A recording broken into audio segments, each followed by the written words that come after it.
Australia's economy is stuck in a holding pattern. That's the view of Deloitte Access Economics. While we have strong population growth, which is helping push the economy forward, there's geopolitical disruptions around the world and a critical shortage of housing in Australia, which is pushing up costs for renters and buyers.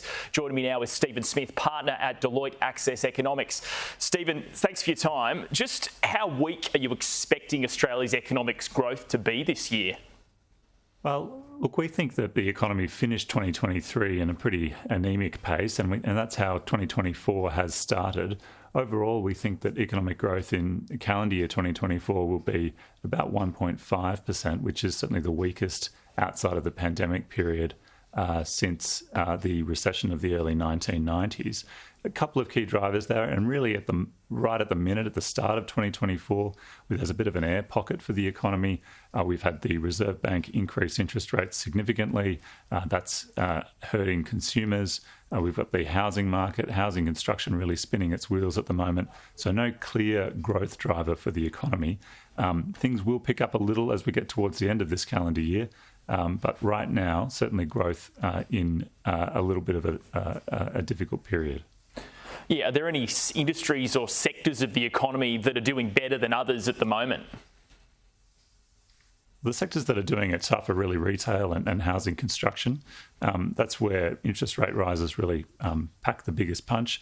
At the other end of the spectrum, there are some sectors where population growth is an important driver, and so education, health, to some degree, helping to prop up the labour market in particular, and the care economy is where we see a number of jobs, still being added. But yeah, it's really those sectors that are exposed to consumers and to interest rates where, they're feeling the pressure at the moment. And how much better is this new financial year, which kicks off on the 1st of July? We've obviously got tax cuts coming through. We've got extra wage growth as well. So are you expecting the economy to pick up a little bit in the second 6 months of this year? We are. We do think that the economy will be in more positive territory towards the end of this calendar year. So as you mentioned, tax cuts from 1 July, that will be important.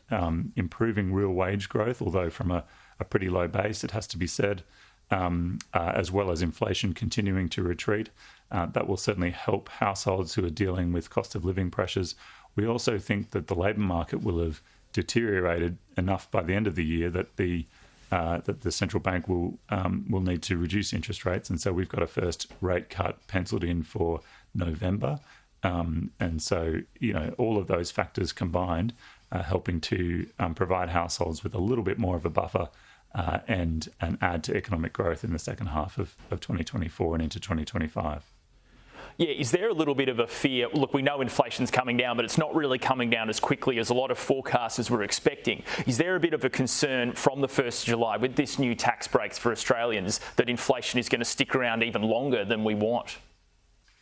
Look, it's possible. That's not really an issue that we have at the moment, not a major concern of ours, but a lot rests on the upcoming budget in a couple of weeks' time. The key challenge there is trying to pivot to growth for the budget to support economic growth, whilst at the same time not exacerbating those inflation pressures that you refer to there. That's a difficult challenge. It's really a timing issue.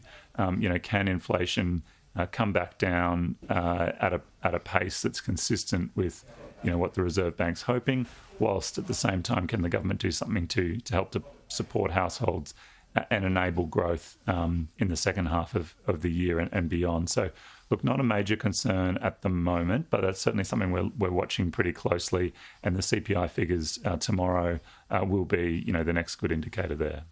Yeah, you mentioned the budget. We know Treasurer Jim Chalmers, he's been talking down the global economic outlook this week. Do you agree with his sentiments that things around the world are pretty bleak, or is this just a bit of positioning for him ahead of that budget in 3 weeks' time? Look, we've been saying for some time that the global economic outlook is pretty uncertain and in a precarious position.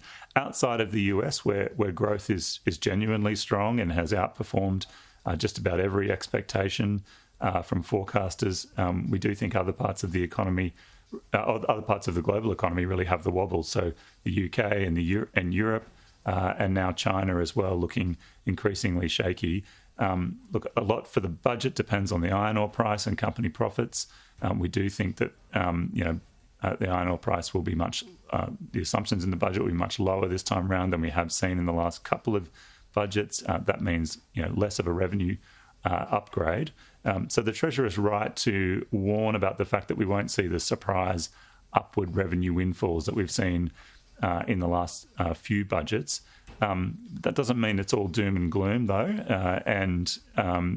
We think that the budget should be broadly positioned for growth, but we do need to be cautious in terms of the inflation challenge as well. Really quickly, do you think we will see a surplus at this budget? I do think we'll see a surplus in this budget, a small one, but unfortunately I think it'll be the last one that we see for a little while after that. Stephen Smith, partner at Deloitte Access Economics. Thanks for coming on the program this afternoon. Pleasure. Thank you.